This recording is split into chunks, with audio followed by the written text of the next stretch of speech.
Hi Virgo, welcome to your January 2016 monthly preview. Thank you as always for watching my videos. If you find that this general reading is not enough, please do feel free to email me down below. We can get started on something personal just for you. I will be pulling an extra card for Mercury Retrograde, which will be happening January 5th through the 15th, give or take. I know a lot of people worry about that, so we will see what's going on. That card just definitely wants to come out, so we'll start there. This is somewhat of a new setup, so bear with me for any bumps along the way.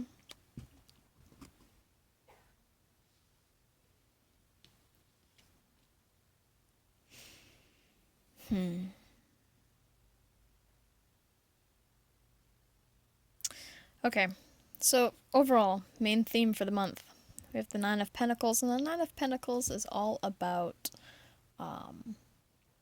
independence. You know, this woman, she has animals, she's got plant life, she's got her pentacles, you know, she's abundant in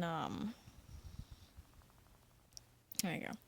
She's abundant in wealth, she's abundant in health. She's just all around independent. And you know, that takes a lot of work.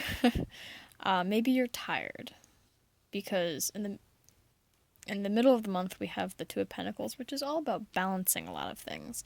In the beginning of the month we have the Four of Swords. So, you know, you're independent, you know, you've clearly worked hard to get here, you know, you're all on your own, you know, stable. So in the beginning of the month we're taking a break, which rightfully so. After all the holidays, everyone is generally tired and, you know, lots of preparation and stuff. So whatever it is, I know a lot of people for jobs get super busy around the holidays as well. So you're busy with family, busy, you know, with friends, trying to get together, busy at your job, taking time out. And that's good. You know, I mean, this card, it's a well-deserved time out.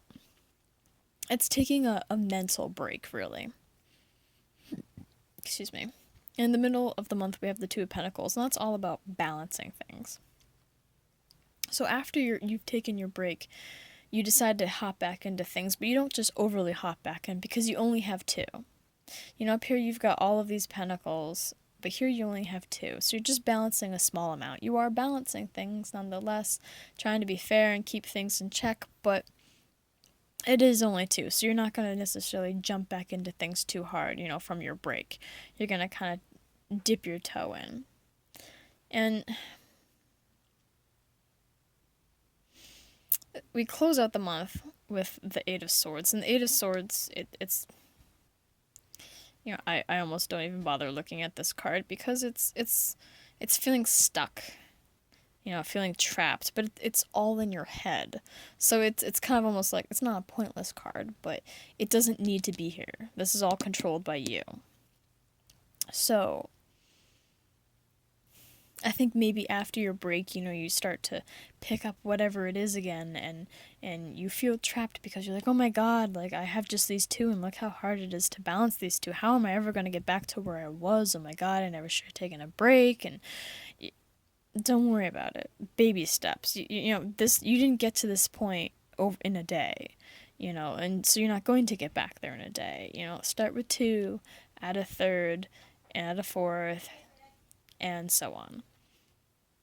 So let's see what Mercury Retrograde for January 2016 has to do with Virgo.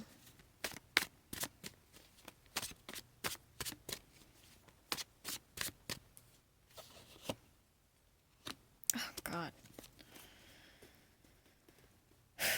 I tell you. So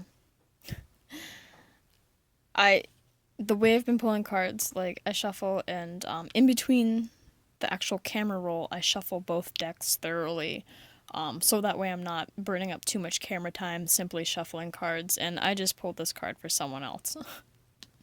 So, it's so crazy the things that happen, but nonetheless, came up for a reason.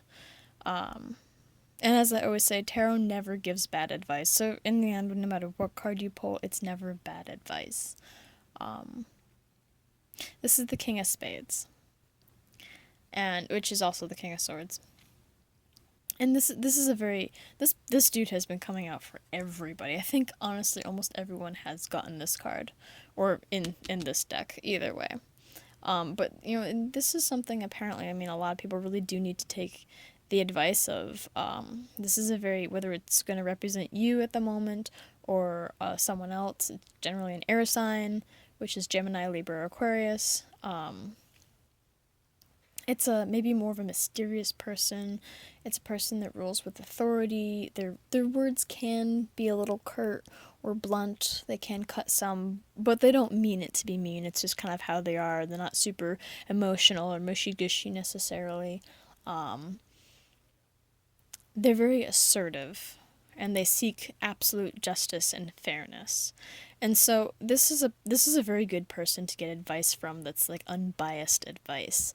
So, you know, you're really worried here, and this is a king of swords, and you're having problems, I guess, with these swords with your thoughts. So this is a very good person to talk to. This person will help you.